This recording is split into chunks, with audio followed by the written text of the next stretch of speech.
Hey guys, Dave from Nerdarchy here. For Nerds by Nerds, hanging out with some of my esteemed Nerdarchy colleagues. I'm Ted. I'm Nate. Today we're going to talk about bad players and why you should have one in your game. I mean, we let you play. That's true. And we let Ted play. Oh!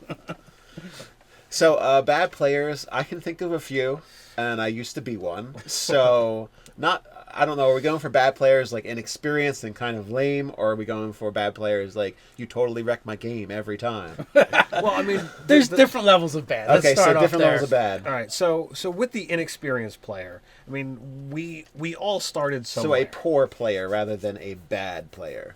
You know, we all started somewhere when it comes to gaming. I started probably around 14, 15 years old. I didn't know anything about how to properly role play. I didn't know what the proper sequence of running a game. And we just did stuff, and just whatever we wanted to have happen happened. And it took years of gaming to get to the point where you had a bona fide plot line and characters that had goals and role played, and you stayed in character. So that takes time to get there. So at some point in time, somebody did it for you. So do it for others. That's the only way this game, this hobby is going to continue. Well, not only that too, like you have to keep in mind that people advance at different levels. Absolutely. Just in general. Some people are definitely more introverted than others. And some people have a different idea of what fun is. They may not gel with your group, and they might not be right for your group. That can absolutely happen. In that case, there may not be anything. There may not be anything you can actually resolve. They're not necessarily a bad player in general. They're a bad player for what you want your group to do. Yeah, for it's a bad fit. Or if it's just a disruptive person or something. That's completely different. I'm talking about the person that genuinely comes to game, and they're just not good at it. Like they don't know the rules. They're generally not prepared when it's their turn. They don't. What die do I roll? Yeah, they don't role play. The 50th time that you asked this question, what die do I roll? But here's the thing, right? If you dismiss those people and drive them from the hobby, one, the hobby just shrunk, and two, they're never going to get better. They're not going to improve. I've been surprised by people that have been at our table that I considered poor role players on numerous occasions. So we've had 30 to 40 plus people at our gaming table with what we've always just referred to as a Saturday night group. And we've seen as we've said before, we've seen people who are excellent role players and will burst into song because it fit the character. And there's other people who have come and outside of combat they're not saying a word. Right. It's like, are they playing a mime? I don't know. The silent warrior. Yeah. Or a beige, as the case may be, or a diplomat, whatever they're playing. Silent. But, yeah, that's kind of the thing, for us, Nerdarchy, our goal with starting Nerdarchy is to expand the hobby and bring new people into it and interact with more people that are fans of the hobby. Right. Share our experiences with, you guys and girls that are out there, so that hopefully our experiences will help you to become a better player, a better DM, and enjoy the hobby more. Or just the BS, whatever the case may be.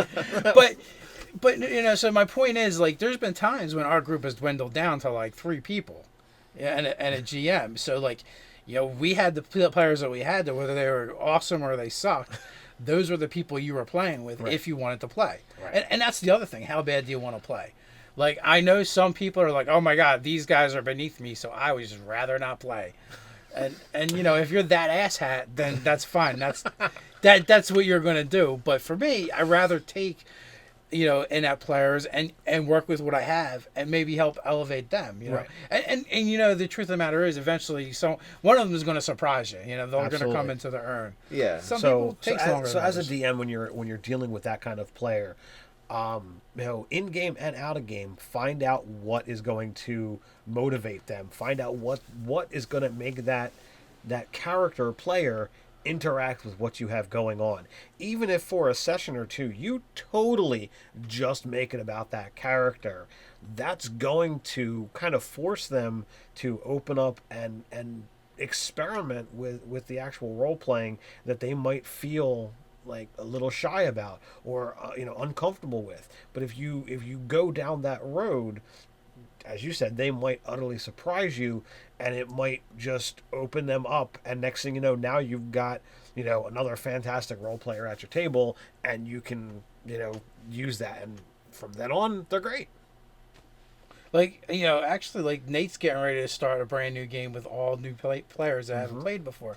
He has no idea what he's going to get. No. I've got my stars who I think are going to do well off the bat, but I have no idea everyone else is a wild card. Yeah, well, sometimes too, that star is the one that ends up being the dud. Yeah. You never know. Yeah. But like, here's another thing, and this will go a long way towards your game as well, whether they're good players or bad players, is setting the proper expectations of what's going to happen and what people want to get out of it before you even begin the game. That way no one's disappointed and kind of in a mood to start because they knew what was going to be going on. Right, and then you're not trying to run a game that they don't want to play. They're not playing in a game they don't want to be at. Yeah, it just kind of helps with that, and that increases their buy-in for exactly.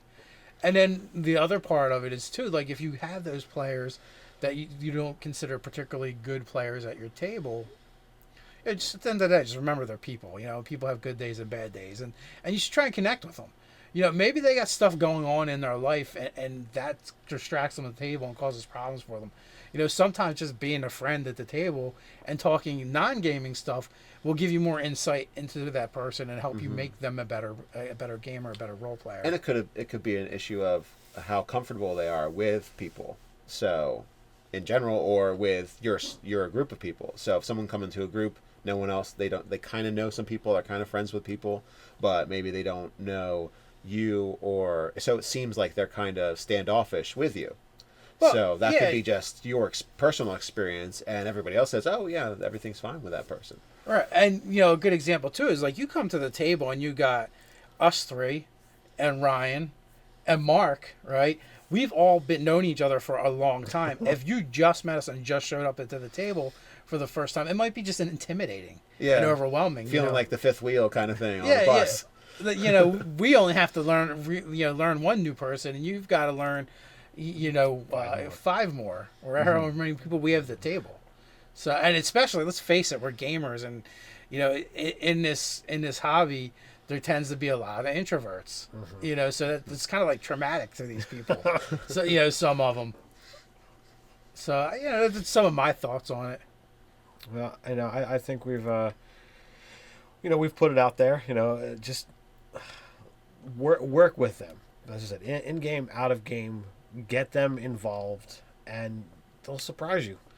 Yeah, you never know who your star role player is going to be for an encounter. It might take 6 months, but this person might open up, and then you've got somebody who went from barely doing anything except rolling sometimes the right dice to interacting and saving the party in an adventure. Yeah, I think the actual role playing and gaming aspects of it you can work with. You get someone at your table that's just an asshole. They might just have to go, and there's nothing you can do about that. But that's not a gaming issue. That's a personality thing. Right. Yeah. So, with that, hey guys, like, comment, subscribe, share, and let us know what you guys think.